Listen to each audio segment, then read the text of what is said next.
Good afternoon, Stephanie. Yes, thanks for inviting me. Tell me a little bit about this very first forum on sustainable farms that you participated in organizing. What motivated you to do this?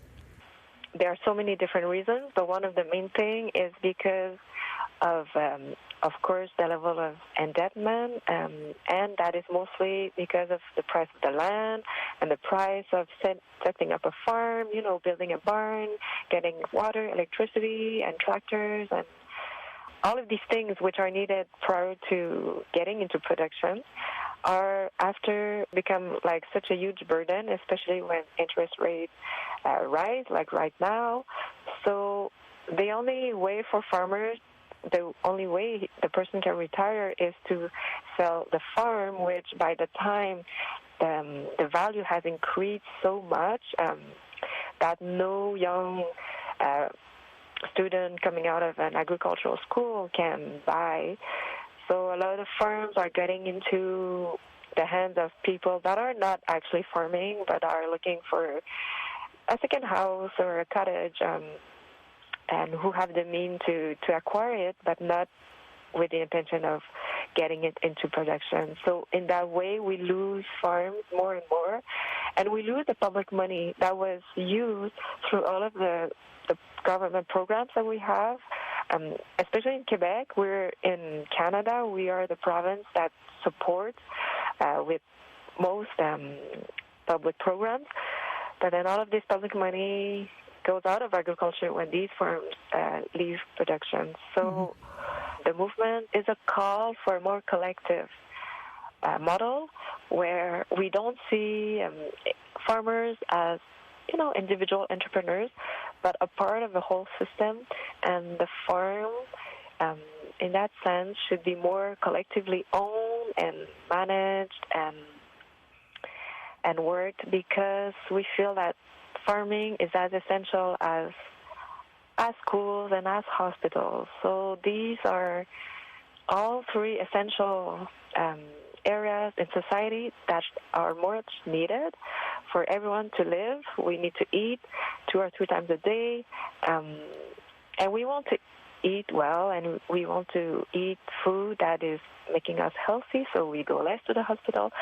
And one way is really to bring the farm more into the community, into its social functions.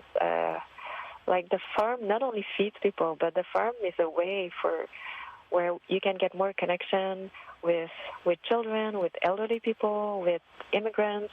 So the farm could play so many other social functions, which at this time we just, as farmers, don't have the capacity or the time to respond to the demand. But actually we receive many demands from all kind of different groups in the community that want to come and spend time on the farm, because reconnecting to the land is so essential. Well, let's talk a little bit about your land, about your farm. Stephanie, you own and operate Le Rizen.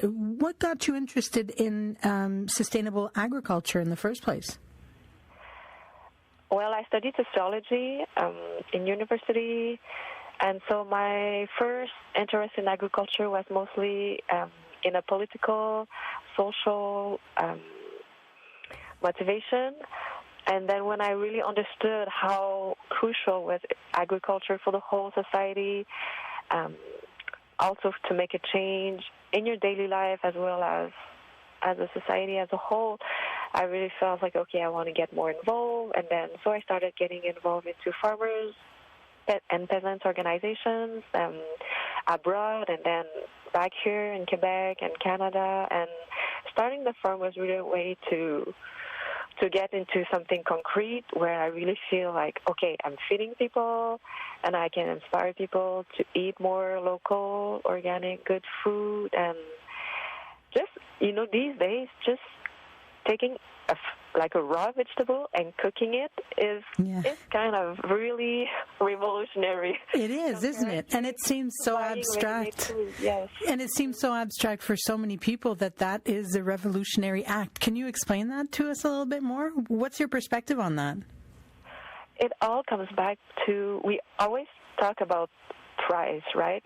But I think it all comes back to time the whole piece that I wrote and the movement for perennial farm is putting back time into the equation, because these days, why we are buying so much processed food?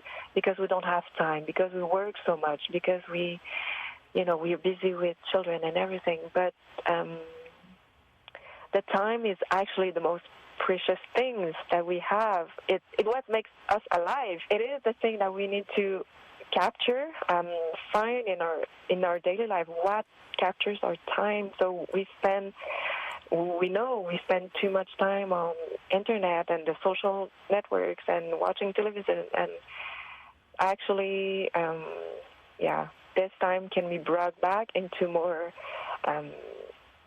something that has more sense, like cooking a meal. Yeah, and feeding yourself. Feeding yourself is, I should say, nourish yourself. If we go back to the forum that you participated in, you brought together not only farmers, but there were also some researchers among the people who attended the event. Why did you feel that it was important to have both groups involved in that discussion? We need not only these two groups, actually we need everyone in the society to make a change. But definitely us as farmers, we're always so busy, and there are organizations, nonprofits, and researchers that dedicate their time and their mission to support small-scale and more perennial type of farming. So we need to include them for sure in the conversation, and they are our most direct allies. And we hope government and all levels of decision-making will also embrace the vision. The core of the idea of perennial farm is to get the land out of private property. Maybe I mentioned it, but not clearly, so I want to clearly mention it, that we are looking for ways that the farmers don't need to buy the land anymore, which as here, actually today I'm at Cadet-Roussel Farm. It is the first agricultural land trust in Quebec. And now we see more and more land trusts coming. And what happens when you create a land trust is you decide what will be the vocation of the land in perpetuity. So for here, it is ecological, organic farming in perpetuity. And then the farmers come in. The model that we see here in Cadet-Roussel is that they own the surface property. So they own the buildings, the tractors, everything.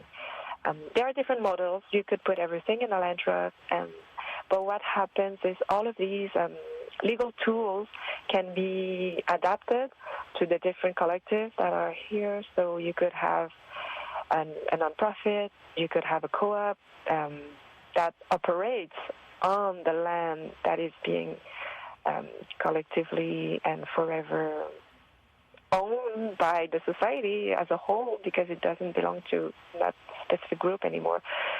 So this is really interesting, because when you think about it, all of the generations of farmers that had to buy the same piece of land to the bank, and most of the crisis right now also is we're talking more about how the groceries make enormous profits as an intermediary.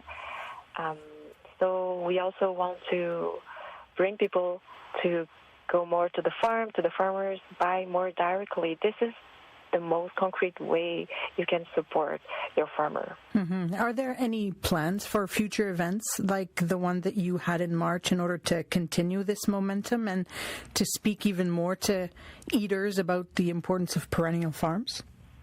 Yes, for sure. The idea is that we will keep on organizing, and everyone that was here, that was there at the meeting, is now, able to go back to their community or organize. For myself, my community is in the town of Frelishburg in the Eastern Township, and we organized last week a meeting, and we were 50 people, producers and citizens, because we want to find ways to have a concrete impact and difference and solidarity.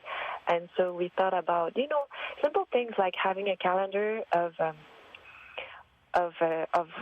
work days on farms where community would come and give a big hand to the farm. So that is simple things, but that can really make a difference in the season for farmers. So we want to, I think, more and more as the price of fuel goes up, we need to think more local. Local is the way where I believe we can really make the most. Yeah, and that's where it's the tastiest, right? Yeah. Stéphanie, thank you so much for taking the time to speak with me today. I really appreciate it.